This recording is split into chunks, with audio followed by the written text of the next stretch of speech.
All right, Dr. Wang, are you about ready to go? Sure, yes. Okay, great. So my name's Kevin Ensrud. I'm from Los Angeles and Orange County area. I'm with Successfully Wired Marketing, and this is an expert series where we learn about just things from experts in different industries. And today we're talking with Dr. Wang from Whittier Square Dentistry, and he's an expert in dentistry. So anyway, so what's the phone number at Whittier Square Dentistry so people can get a hold of you, Dr. Wang? Well, our office's name is Whittier Square Dentistry, and our phone number is 562-696-2862. All right, great. How many dentists work at Whittier Square Dentistry?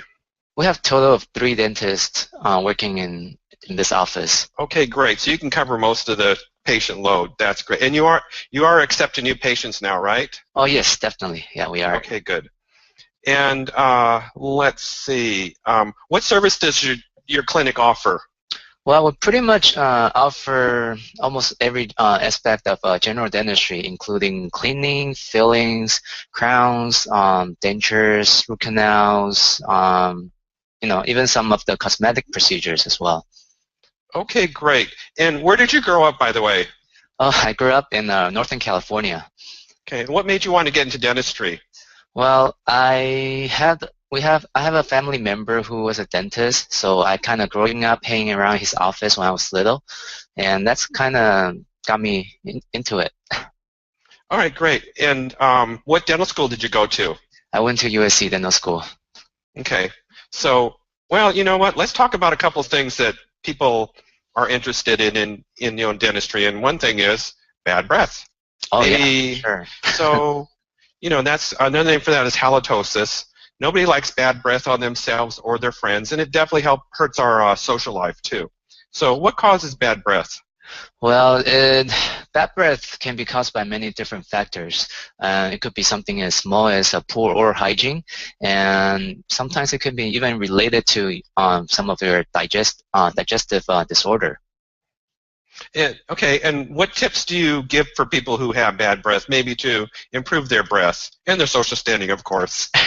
Well, the first thing definitely is to get your gums healthy, because with unhealthy gum, you can get food particle trapped between your teeth much more easily. And when it does happen, bacteria kind of like grows, and then that causes bad breath. So definitely get your gums healthy. That's very important. So to do that, you have to kind of brush your teeth, floss, use some mouthwash. Those are helpful. At the same time, when you're brushing your teeth, you can brush on your tongue as well, because on the surface of our tongue, there are definitely a lot of bacteria can grow over there as well. So those are some of the small tips you can follow. Okay, great. And my mother, I don't know if this is all wives' tale or not, but my mother told me that skipping meals can definitely affect your breath. Is this true or not?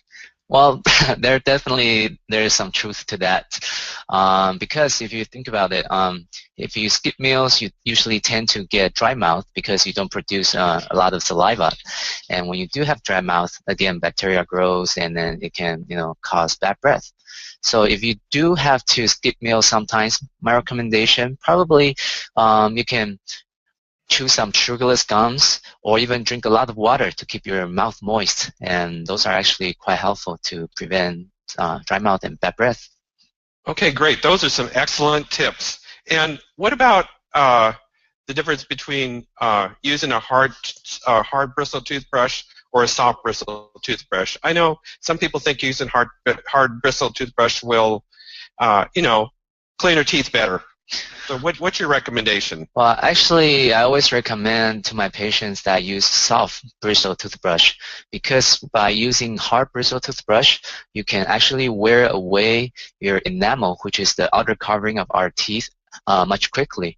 And then when it does happen, our teeth can get sensitive, and sometimes it can even catch cavities more easily that way. So always soft bristle toothbrush.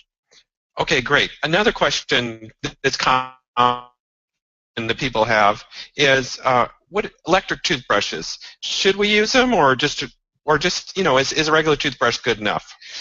Well, if you brush correctly, regular manual toothbrush is fine. But with the electric toothbrush, it's actually make brushing much easier because it rotates at a much faster cycle than any human hand can achieve.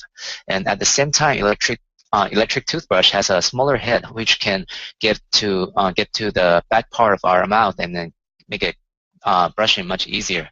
So definitely, I would say it's a good investment to use electric toothbrush. Okay, great. Now, if you use electric toothbrush, you mentioned how the cycles are much greater. Do you still need to go to see your dentist once every 6 months and maybe not more than a year if you use the electric toothbrush?